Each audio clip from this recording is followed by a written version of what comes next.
Hello everyone and welcome to iReadit, bringing you your daily dose of the internet for Wednesday, August 30th, 2017. I am Michael Schwan. And I'm Nathan Wood. Just a couple quick notes, everybody. Please remember that we do go live on Facebook Monday through Thursday at 6 p.m. Alaska time. You can help support us at patreon.com/dailyinternet. Nathan is on his phone again today because his computer hates him. In addition to that, we will not have a show tomorrow for multiple reasons. One, my new computer just came in and we need to work on getting it set up. Nathan's computer is dead and we need to work on getting it fixed and operating. So those are two things. Also, I have a lot of errands that I need to run tomorrow after work. A friend is moving and tomorrow is the last day that they are in their place. So they have a lot of stuff that they need to get rid of and need moved, and I am going to be assisting them with that. So just be a couple things to be aware of, that we will not have a show tomorrow. We will have a show on Monday, which is Labor Day. So while most of us will be enjoying a holiday, me and Nathan will be sure to still be here to provide you the news for the past 24 hours and maybe a little bit of the weekend. But with all of that said, let's go ahead and get into the show. Nathan, how are you doing today? I'm kind of upset. Why? Yesterday, there was this really, really bitchy lady who came in and tried to file 17 lawsuits where all of her complaints literally said the same thing. I am trying to file a lawsuit against blank, a.k.a. dumbass. Legitimately wrote that in her complaints. All 17 of them? All 17 of them. And it's really unfortunate because I didn't get a chance to interact with her at all, and apparently she was so incredibly bitchy that she had security called on her both days that she was in. This was to the point where she tried to file the lawsuits. We weren't accepting them because they were deficient. Got to the point where my supervisor came out with the statute rule book and everything, pointed to the statute, and she got really pissy and flipped the book closed. And Yeah. it was almost like throwing the book at her. Almost. But I was really upset because I really wanted to interact with her because I really like getting witty and sassy with stupid people. Sure. It's always enjoyable when you can Damn just shame. tell people in an intelligent manner that they're wrong. And that they're fucking absolutely stupid. It's so much fun. Yeah. It's very satisfying. It's really this year, like this year and a little bit of last year, that I've really started doing that whole, oh, hey, I'm actually intelligent kind of thing, you know. Good job, Nathan. Proud of you, buddy. So with that, though, you want to go ahead and get some news? Start rolling our way through this? Yeah. I realize that rolling our way through this is actually a really terrible pun with our first topic. I don't even remember what it was. That's okay. Apparently the iPad is turned way down. Let's fix that. 10. Cummins beats Tesla to the punch by revealing electric semi-truck. This was submitted by Mutatron to R Technology. Like I said, roll into it. Bad pun. Wasn't even intentional. Hate myself. Yep. Someone's oh god. Hate myself. You're coming quicker than I am. Ah, Jesus. It's a pun. Don't do that. Why don't make What? that face? You're like biting your bottom lip. No. So Tesla was slated to unveil an electric semi-truck this year in September. Jesus, you scared me. Set to unveil a semi-truck in September, and Cummins announced and showcased one this week. And so with that, they kind of beat Tesla to the punch, although a lot of people are saying, one, Tesla doesn't care because Tesla is just happy more people are jumping on board. Also, in that same vein, this truck that Cummins is releasing will only have a range of approximately 100 miles compared to the one from Tesla that's going to have a range of up to 300 miles. Yeah, I'm gonna go on a limb here and say 300 is better than 1. Well, and the idea, I mean, you can still use a truck that has a 100-mile range. It just is going to be more of like a city carrier, whereas the 300-mile range, you might be able to take it from one city to another. Yeah, how far is Anchorage from Fairbanks? Like 400 miles. Okay, so they would have to stop at that little one-time gas station and fuel up, but actually charge batteries there if we were to implement it up here. Yeah, and I mean, really what needs to happen, and we've talked about this, is that ranges need to get a little bit higher because there are some places where the average range of electric vehicles of like capping out at like 300 just isn't quite far enough in some cases. Like even where I lived in Oklahoma, you'd be cutting it close in some instances. So with that, though, the other thing is just like making it more efficient to charge. And I don't mean in terms of cost. I mean in terms of time efficiency. Because even this one, assuming that it has the proper battery, proper charging station, it charges quickly in that it takes an hour to charge. Which is... Yeah, it's better. I mean, it's still rather quickly for a battery, but that's not better than the 5 minutes I take filling up a gas tank. Yeah.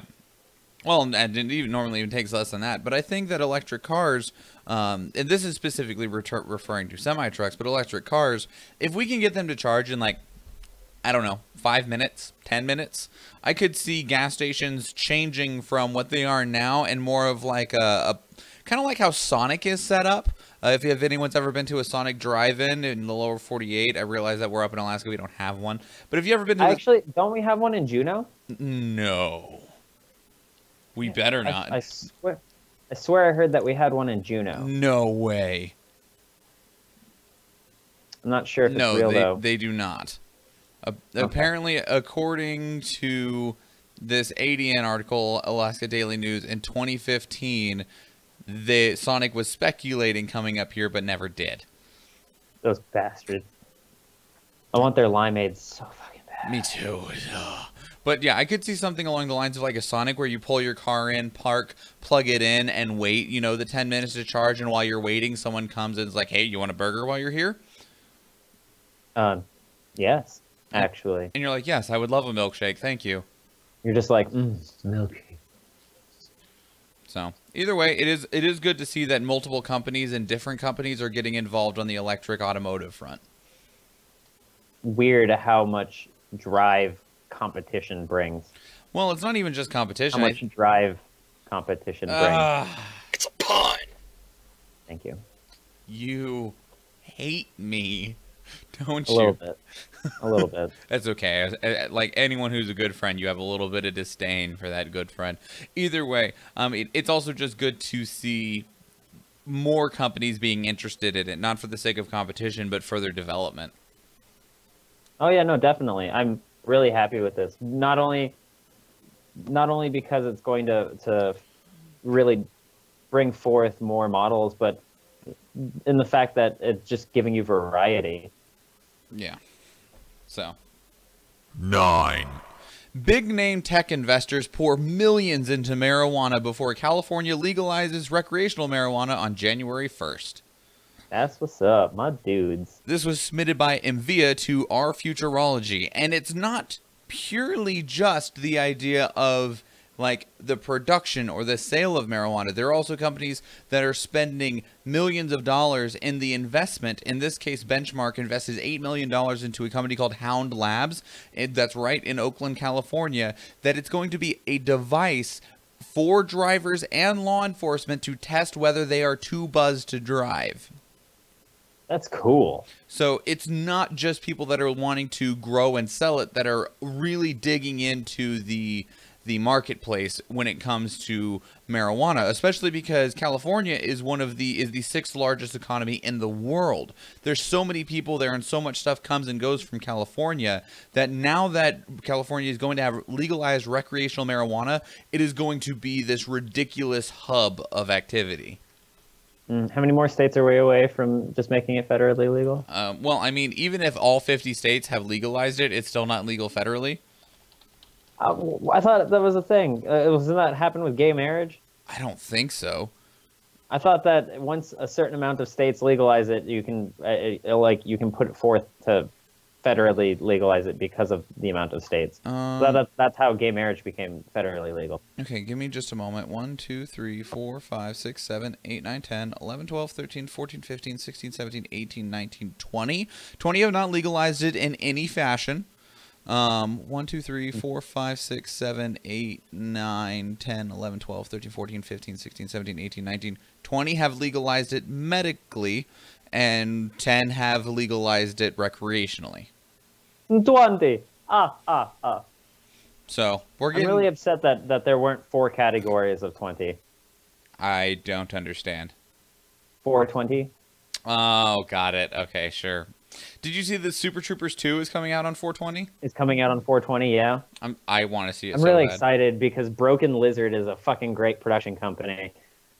Fucking absolutely loved Super Troopers. Absolutely loved Club Dread. Absolutely loved. Oh fuck. Beer Fest. That was the other one that they did. So Super back onto topic though, we have Maine, Massachusetts, Colorado, and then the West Coast essentially, with Seattle, Oregon, Nevada, California, and Alaska having legalized recreational marijuana, and then so. I don't know if in terms of the majority of the states of what you were talking about gets it legalized on a federal level. I'm not sure how that would also work in terms of because of the way that the drug classifications work. But, I mean, we're technically over half now, so... I think it's absolutely insane that it's still a Schedule 1 narcotic. Yeah, probably. I just... It baffles me that the U.S. government counts it as a more dangerous substance than cocaine. Well, wait, isn't cocaine Schedule 1? I'm pretty sure cocaine's Schedule 2. Cocaine is a hell of a drug. True. That's what first popped in. Yeah, it is a Schedule 2 drug. You are correct. Yep. Wow. Yeah, it's absolutely batshit bonkers. Yeah, I can agree with that. They're not going to be able to stop it anymore, though. Like, once it gets legalized recreationally in California, the entire industry is going to explode. It's predicted to be something like a $6.5 billion industry within the first year. So, yeah. This gets me so rigid. Or was 6.5 correct, or was it bigger than that? It was a lot. Oh. See if I can't find that number. Yeah, 6.5 billion. Hell yeah, dude. That's my trees. So yeah, we'll be looking forward to that. I'm curious to see what I want to see like Netflix brand weed and shit. Right? I shared that with you and I was very confused and concerned. I think it's a great idea because a lot of people just sit there and smoke ass loads of weed watching Netflix anyways. Sure. I'm honestly surprised Netflix isn't making their own kind of like Mountain Dew. Give them time. 8. At least 1,200 people have been killed and millions have been left homeless following devastating floods that have hit India, Bangladesh, and Nepal. This was some... Ooh, that didn't work. This was submitted by 8 Rounds Rapid to Our World News. And so while everyone is focusing on the disaster happening in Texas with Hurricane Harvey, it is monsoon season, that's a fun thing to say, in several other sections of the world. In this case, India, Bangladesh, and Nepal have been devastated by floodwaters. Now, while it's not necessarily like from a hurricane, this is just from them having immense amounts of rain. No, it's really unfortunate because people still deny climate change. It's true. It's baffling. People are literally dying. Yep. Hundreds of thousands of people are dying. Currently, the numbers is that there's more than 600,000 hectares of farmland that have been partially damaged and 10,000 that have been completely destroyed. Over 12,000 people are confirmed dead, and there's possibly several more because there's just water everywhere. I'm telling you, dude, dihydrogen monoxide is a dangerous chemical. And scientists are indicating that this is as a result of climate change. There you fucking go. Of course, the scientists are going to say it, and people are going to absolutely ignore it. But like, if there's an eclipse, everyone's going to believe it. It's a matter of getting enough people to believe it. It's about like when we were talking about like vaccinations with herd immunity, there's also a point of like herd belief, because like really what we need is enough people in the right places to not deny it so that even the people that do don't matter. I mean, you mean like the head of the EPA? That'd be a good start. Ooh, yeah, that'd be a great start. Oh, let's get rid of Scott Pruitt, guys. India's prime minister came out and declared that climate change and new weather patterns are having a drastically negative impact on the country. So at least we know which ballpark he's in. My thing of the day is going to be about India. Yeah. Yeah. Rock on. All right. In the meantime, though, we'll keep on rolling right through. 7. Not a pun this time. Hello? Oh, it didn't work. Why didn't it work? Anyway, Kremlin confirms Trump's lawyer reached out about a deal. This was submitted by Puns for Life, fuck you, to our politics. Why won't it paste in? Oh, it is in there now. Puns intended. Yep, Puns for Life. You're terrible. But not one pun intended. No. So in this case, this is actually a follow-up on the story that what we talked about. It wasn't yesterday, it was Monday. Regarding Trump Tower, them trying to find a location for a Trump Tower to be established in Moscow. Kremlin has confirmed, I mean, I don't know if this helps or hurts the case in any way. I guess people are still talking about it. The Kremlin today on Wednesday confirmed that President Donald Trump's personal lawyer had reached out to them while the 2016 presidential campaign was being commenced in regards to the business project of a Trump Tower in Russia, specifically in Moscow. Now, the actual connection was made in late 2015, but because of the time frame when you are allowed to begin campaigning for president, Donald Trump was already on the campaign trail. He only said that the deal didn't go through for various reasons. He didn't actually state any specifics. Again, though, I mean, now there is the potential, and the reason why it failed might have had something to do with the possibility of him getting elected, but we don't have any evidence on that currently. And there's also nothing to say that that's how the deal originally started out either. I mean, because there. Well, it was Trump's team that asked first. Well, I want to take a separation of, it wasn't Trump's team, because that makes I feel like that gives the insinuation that it was Trump's campaign team. It was Trump's personal lawyer in regards to a business deal. It wasn't a member of the campaign team. Now, I mean, if he reached out and was like, hey, can we put a Trump Tower in Moscow? And they're like, sure, but we'll only agree to it on the condition that if he gets elected X, Y, and Z. Again, I don't feel like that's an issue for Trump or his campaign, especially if they did decline, because that's Russia initiating it. So really, I guess it really. In fact, that would be admirable. Yeah. So I mean, I guess it really just depends on why it didn't go through, and if it did have anything to do with the presidency who initiated that discussion. Yeah, we just have. It's unfortunate because we get bits and pieces of answers, but we haven't got any solid answers yet. No, not to anything, really. Like, everything is just another string that's tying us along. Mm-hmm. You gotta keep pulling at them. Eventually it'll come undone. It's like pulling teeth. Or a sweater? Maybe? I don't know. I mean, if you want to destroy my sweater, pull the thread as I walk away. Is that a song? Yeah, it's actually from Weezer. If you want to destroy my sweater... Oh, okay, sure. Pull the thread as I walk away. Walk away. It will unravel. I'll soon be naked. Lying on the floor. Lying on the floor. I've come undone. 6. Really bad at thinking. Terry Pratchett's unfinished novels crushed by steamroller just as he had requested. Oh, fucking... really unfortunate, but at the same time, I'm really glad they did it under his request. This was submitted by Jerky Onassis to our books. Terry Pratchett, a famed novelist, one of the things that he is most well known for is the Discworld series. Discord. I'm awful. Either way, he passed away back in 2015. He suffered from Alzheimer's. He did manage to complete a total of 70 novels in his lifetime, but as part of his will, he had requested that all of his computers and unfinished works be crushed by a steamroller, and they met those requests as of this week. That's fucking awesome. I remember reading about, I think it was like a poet or a novelist who was suffering from, I think it was either dementia or Alzheimer's, and you can, in her last book that she wrote, you can really tell like the onset of that disease because her words, her vocabulary dropped drastically. Sure. And thing became much more of a describer word than anything else.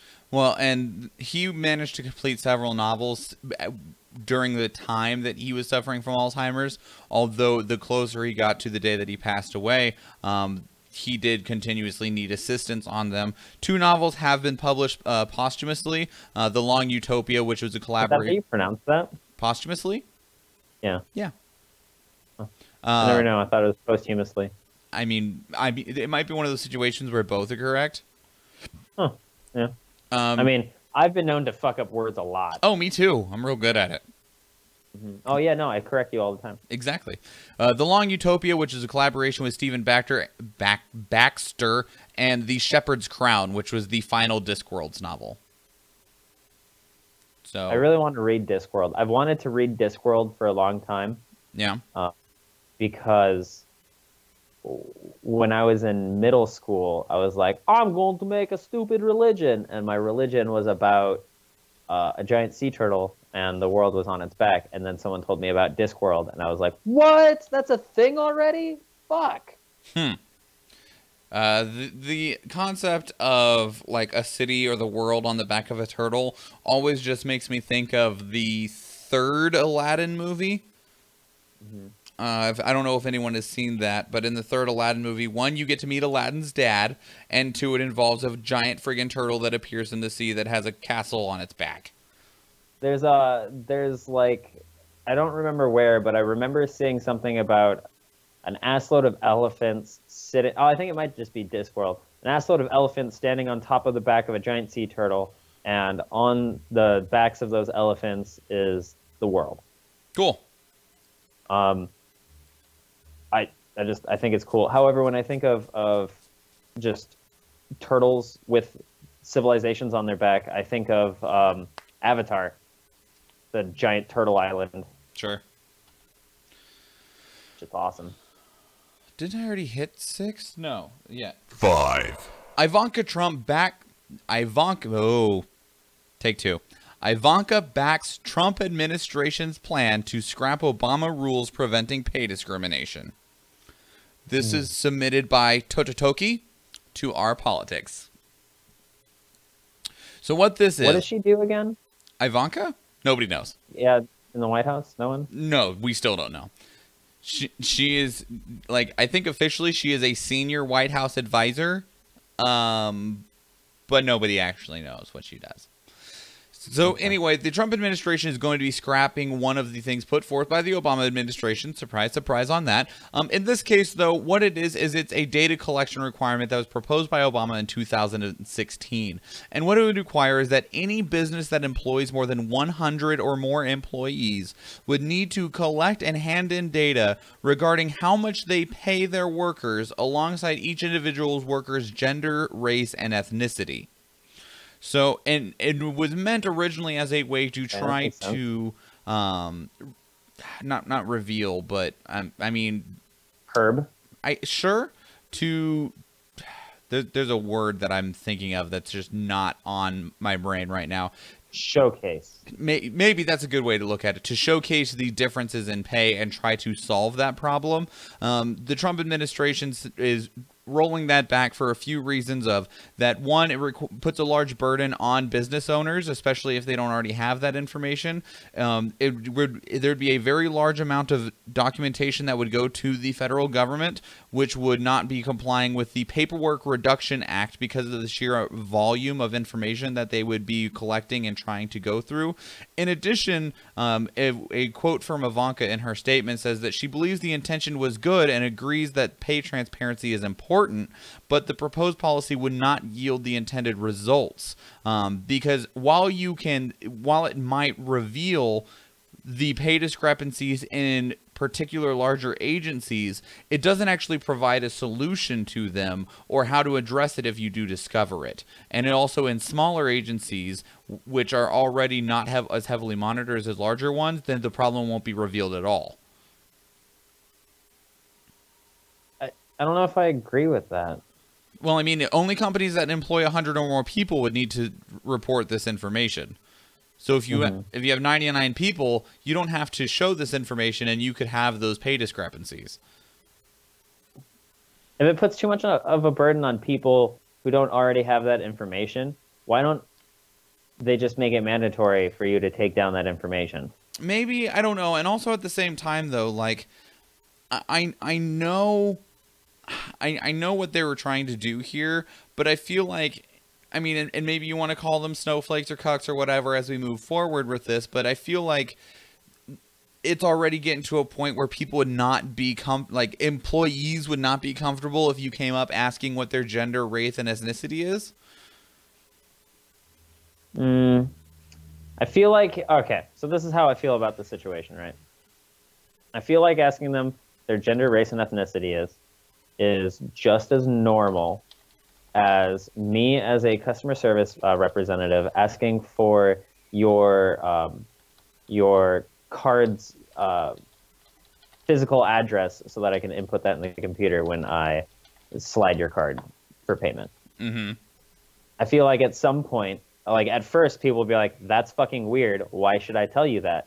As soon as people realize why it's going on and what's happening, they'll just stop fucking caring. Sure. Because like I'll turn to somebody and go, hey, can I get your address? And they'll go, what the fuck? Why? And I go, for the card. And they immediately go, oh, yeah, sure. Here it is.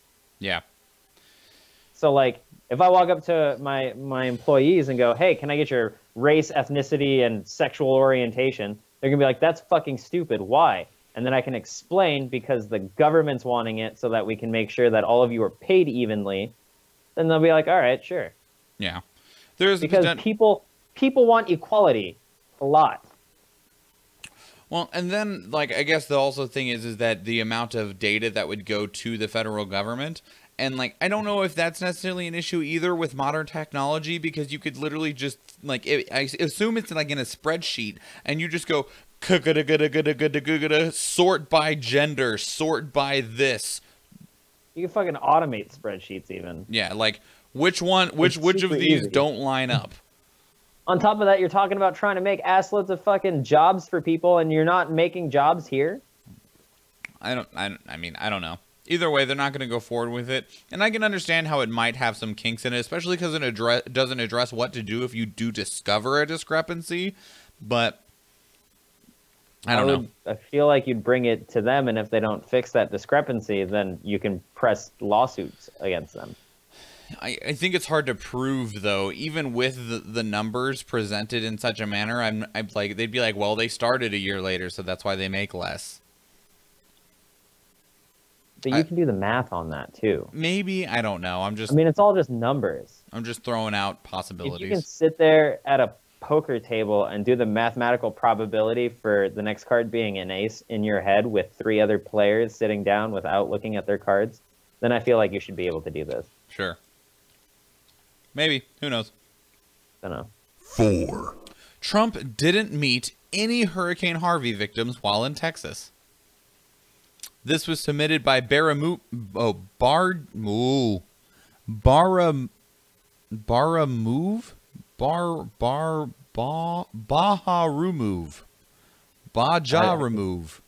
do you spell it? Bagarumuv. Bagarumov. Bajarumov. MUV. MUV. Baharumov. Sure. Either way. So Donald Trump, President of the United States, did go down to Texas in order to address and also express the federal government support for the Hurricane Harvey victims, especially in the flooded areas around Houston. At that said, though, there's nothing that requires him to do it, but he didn't meet with a single victim. Didn't even get close or even go to a place where they were located. You gotta do something, dude. I know you're not mandatorily needed to do it, but like you gotta do something. I mean, like as president of the fucking country, this is a disaster. You're not gonna sit there and talk to some of those people going through that disaster. You're not gonna comfort them. You're not gonna console them. You're not gonna ask them for their story. At least one individual. Well, and also, like, he didn't even go close to the people. Like, they had a huge blockade so that nobody could get close to him. And, like, even in his speech, he's so full of himself. Like, some of the things he was, like, one particular quote is, "Thank you, everybody. What a crowd. This is a beautiful turnout." Like, this fucking man, I swear to God, I don't understand. Like, I really over don't. his head. It's fucking baffling, really. I mean, at this point, I would almost be glad for Mike Pence, because at least Mike Pence would get down there and talk to those people. Andrew Granted, Walter, he would be like, "Oh, I'm sorry about what happened with Hurricane Harvey. Are you gay? It's because you're gay." Andrew Walter says this is bullshit because if he gets anywhere near the actual site, he pulls all the resources for security that would otherwise be used for relief. I mean, maybe if he didn't spend all of the money for his security weeks ago with those golf games, then I feel like the problem of security wouldn't really be there. I mean, and also on that same vein, I mean, Trump, Bush, and Clinton all during their own individual crises went to the victims. They went to go be with the people. They went to go talk and you know, console these people. Yeah, face to face, hand to hand, arm in arm. So even Clinton, Andrew, even Clinton. So, I mean, like I said, there's nothing that requires him to do it, but he also shouldn't be surprised when people criticize him for it. Exactly. Like, it's stupid. It really is. Like, sure, okay, you're not mandatorily needing to do it, but like, go fucking do it. Those are your people you're representing. Andrew says they went later. Clinton went immediately. Bush did get criticized because he didn't go immediately, but then later did go. And when he did go, he spent a large amount of his time while he was there for Katrina amongst the victims, and Obama went right away during his. So, I mean, and also Trump didn't go right away either. I mean, he just live tweeted from his office until finally he decided to go. So I don't understand how that's relevant. Yeah, I don't feel like you can really defend this man's position right now in this scenario. I mean, it's literally just it was less about the people and more about him. Is really what it was. I mean, Joel Osteen probably seen more people than Trump. Ow. 3. The Kickstarter to make Obama and Biden animated time travel heroes has raised over $70,000 of its $100,000 goal. Ah. This was yes. This was submitted by Neil Poon Handler to Our Television. And this is fucking amazing. And actually, at this time, it has reached its 100,000 goal. They reached $100,294. So in that case, it is funded and will go forward. I pledged my $5 towards it. I didn't know this was a thing. Otherwise, I would have pledged. Well, you do still have 22 hours to pledge, although, you know, we're right there at the end of the line because I didn't know about this either until I saw this. Either way, so today I might be able to do that. It's going to be it's an animated series called Barry and Joe, and it's going to be a animated series that is of Barack Obama and Joe Biden being time travel superheroes, and they're like captain person, however you want to, like, you know, their Nick Fury is going to be Neil deGrasse Tyson. Tyson? Yeah, what did I say? Titan? Oh, apologies. Yeah, Neil deGrasse Tyson. I mean, I'm pretty sure he would be, you know, really happy that someone called him a Titan, but he is the Titan.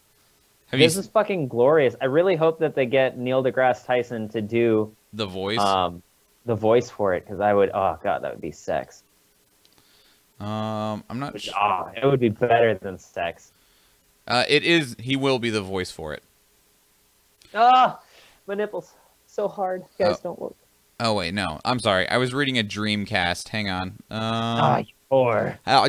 Tell them that, okay? This is not very well organized. Don't know. Either way, still cool. It's supported. If you want to support it, I'm pretty sure if you walked up to him and be like, "Hey, you want to voice for us?" Neil deGrasse Tyson would be like, "Hell yeah, dude! Sit me in that box. Yeah, let's do this. Let me talk about some astrophysics." So, I mean, especially because it's just for the pilot at this point, you could probably convince him to sit down for an hour and talk for you. Yeah, definitely. 2. Mattis orders Pentagon to allow transgender troops to continue serving, pending a study.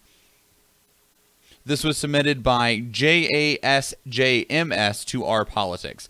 There's a lot of people heralding Mad Dog Mattis as a hero in this case.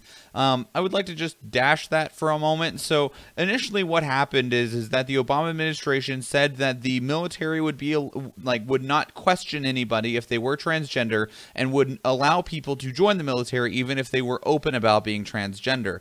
And that was supposed to go forward on July 1st of 2017. Now, Trump has since then, we talked about in the whole ordeal regarding his tweets that said that, we're not going to pay for anyone to be transgender. They're not allowed in the military, et cetera, et cetera, et cetera. Well, a memo that was given to Mad Dog Mattis on August 25th said that they needed to begin working on that process of making sure that they do not have transgender troops in the military and to not pay for them. Now, in that memo, he was given a very broad swath of power, including the ability to allow people who are currently openly transgender in the military to remain in the military while they continue to conduct their studies, but they will not help them in any way with their transgender transition, with the exception of if it does require, if it is a medical purpose, like it is a medical emergency that a procedure or something needs to be done. So all he's doing is using his ability to say that, of like, if you're in the military, you're not going to be kicked out. You can stay in the military as a transgender person while we wait for an additional study by the experts, whoever those turn out to be. In the Trump administration, I would be not very surprised if they weren't experts of anything besides Mountain Dew flavors. Kellyanne Conway. What was his name? That woman, I swear to God. Kellyanne Conway, Tommy Loren, and Scaramouche. Tommy Loren. Ann Coulter? Sure, why not? Let's see. There's got to be more. Probably. Fucking the EPA guy, Scott Pruitt. His daughter, Ivanka. 1. Australia plans random drug tests for people receiving welfare. This was submitted by A Utensil to Our World News. This is interesting. I don't like it. Well, and that's what a lot of other people are saying as well. Even people that are critical of welfare are like, this is not necessarily the problem that needs to be addressed. It's not that welfare people do a lot of drugs. It says welfare people aren't doing the things to get off of welfare. And there have been other places in the world that have attempted this, that have tried to do the drug testing on welfare, and it costs a lot of money and yields very little results. So they had little success in New Zealand, Utah, and Missouri. In New Zealand, for example, they tested 8,001 welfare recipients in high drug areas and only found 22 positive tests. And if you're wanting people to not do drugs, alienating them from food is not a good idea. Well, in this case, with Australia, what will happen if you do test positive for drugs? 80% of your welfare funds will be moved to a, what did they call it? It's like a specific credit card that can only be used to buy food and stuff. A basics card. Oh, like a food stamp. Yeah. And then if you test positive... Here, you can buy fucking crazy shit with food stamps. It's fucking stupid, but whatever. Well, it's also more than that. You can pay for rent, childcare, and other essential items with a basics card. If you test positive, so, if you test positive again, they're going to refer you to a medical professional for addiction treatment. Actually, I kind of like this. I don't like that they're testing people on welfare, right? But I like how they're not stripping people of their welfare necessarily. Sure. They're just making it restricted to those specific things. They still get that 20%. I acknowledge that it is absolutely bullshit to try and quit cold turkey on anything. Sure. It's not how addiction works. Well, and like, I feel like with the way this is being conducted, like, and this might be a good bit of my own personal opinion bleeding through here, is like, I don't feel like the majority of welfare people are on drugs. I feel like the majority of welfare people are not taking the steps to get off of welfare. So, and like, because I feel like this same thing could be accomplished by literally just like, I don't know, spinning a wheel with different people's names on it that are residents in your city. I feel like if you're signing up for welfare, you should also have to take a physical. In that physical, if you are deemed fit for work, then you are signed up for an unemployment service where they will send you to job sites to do work. Sure. Or something. But like, I feel like the funds that are going to this could have instead went to helping people find work and get off of welfare. No, easily. I mean, but it really, all of this comes down to fund allocation and money juggling. Sure. And I mean, they've decided that this is what they want to do. They've decided that this is a smart plan. At least the government has. Well, it's a 2-year trial that is going to enlist 5,000 people who apply for government income support, and they'll just go from there. Okay. So, I mean, I'm hopeful because their outcome is a lot better than a lot of people's like, every time I see people going, oh, drug test people for welfare, they say, if they test positive, cut them off completely. Not how you treat people. No, that just drives people to go even lower. That's not how you treat people medically, and that's not how you treat people in general. Right. Those people have a problem. Those people are medically sick, and they need help. I feel like this might help with if you have drug use, a drug use problem in your country or county or city or however you want to just, break it down. I don't feel like it's going to help a welfare issue, though. No. So. No, I mean, but at the same time, it's not like you're just going to round up everyone and test them for drugs. I guess not. All right. Anyway. I'm Mr. Meeseeks! Look at me! Nathan, what did you care about in the last 24 hours besides your fucked computer?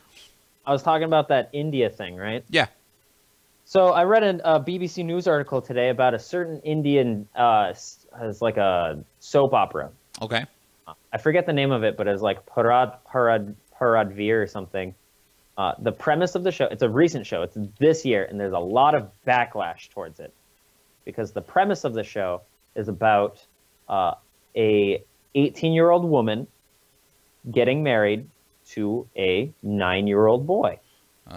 Glorifying child marriage.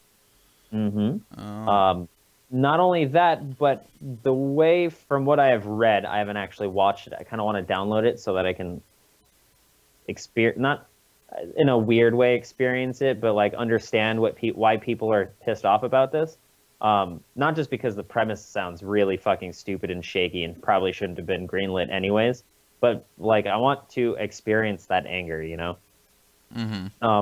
And they're talking about doing, the showrunners are talking about doing a time skip so that the kid's 21, which would make the lady 30.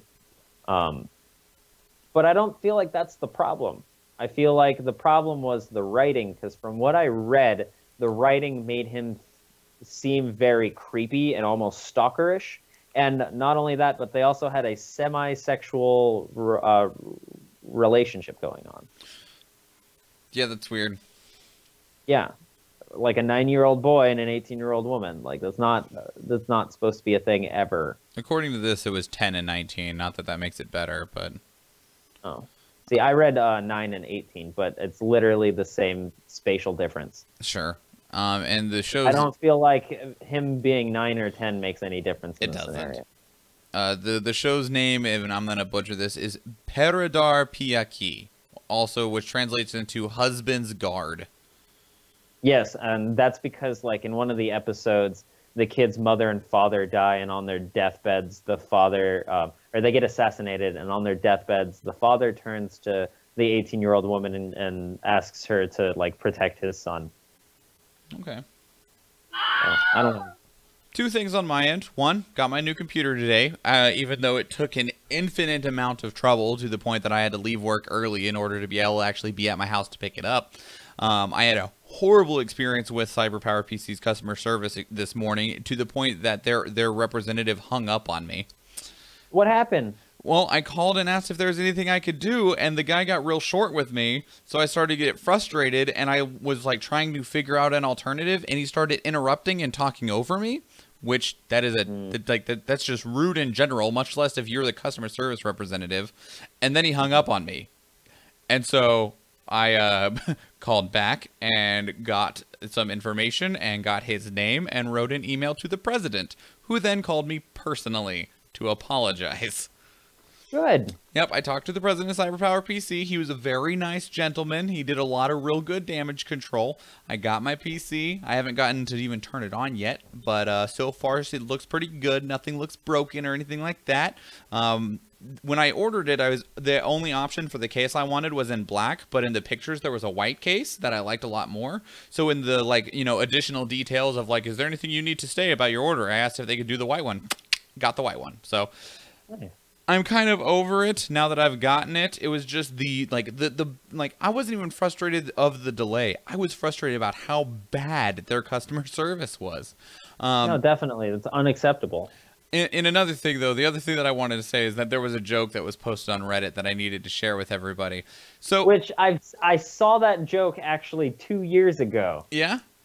I think it's 2 years ago. So go ahead and tell the joke, and then I'll tell you when I saw it. By legalizing cannabis and same-sex marriage, we have finally interpreted the Bible correctly. Leviticus 20:13 says, "A man who lays with another man should be stoned." And I heard that joke when Washington, when Colorado, it was when Washington legalized recreational marijuana. There was this huge biblical backlash for it because of that. Sure. Still funny. I thought it was hilarious. I was crying. It was so good. Either way, though, with that, everybody, we're going to get ready to get out of here. Quick reminder, we will not have a show tomorrow, Thursday, August 31st. Nathan is going to be working on fixing his computer. I'm going to be working on setting mine up, and as well as getting some stuff and moving some stuff for a friend of mine who has to be out of their place tomorrow by the end of the day. So I went by there last night. That shit there's a lot of cool shit, by the way. And I was walking around his garage, and he was shoving things into my hand saying, "Here, you can have this for free," or "Here, you can have this for $5." Yeah. So I owe him. I went to get a $10 weight. I ended up leaving with an assload of movies, a fuckload of paintings, as well as a fucking propane grill. Cool. And I only have to pay him $50 on Friday. Well, I mean, he's moving to Arizona from Alaska. There's not a whole lot that he can easily take with him. No, I mean, it's true, but that was not my point. The point was, hey, if you or if you go over there, he'll probably give you an assload of stuff if you just point out and go, "Hey, I really like that." Probably. We'll see what happens. So, but either way, I'm getting his mattress from him because he's got a brand new mattress and he's moving, so sweet. Either way, so we will not have a show tomorrow. We will have a show on Monday, which is going to be Labor Day. So if you aren't normally able to catch the show, maybe try and pop in on Monday. We go live on Facebook Monday through Thursday at 6 p.m. Alaska time. That's 7 p.m. if you're on the West Coast and 10 p.m. if you're on the East. So that 8 p.m. Mountain Time, 9 p.m. Central Time if you need the math. Otherwise, though, please consider helping support us. Go to patreon.com/dailyinternet. Sorry. Otherwise, you can follow and share us on social media, Instagram, Twitter, and Facebook. All of those are at iReaditCast. You can follow me at Schwan Michael and Nathan at Bimmenstein. If you have a story you want us to talk about, or you just got something that you need to get off your chest, please send it to our email inbox, which is feedback.ireadit@gmail.com, or you can call and leave us a voicemail at 508-738-2278. In addition, if you have the time to do so, if you could leave us a 5-star review on iTunes, Stitcher, or Google Play, that helps out the show. It helps out a lot, even though it doesn't seem like much, because it improves our visibility when people search for a new podcast. Otherwise, though, we are going to get out of here. We will see you Monday. That is your 342nd dose of the internet. I am Michael Schwan. And I'm Nathan Ward. And please remember, everyone, Don't get eliminated! have a good day, everyone. Bye.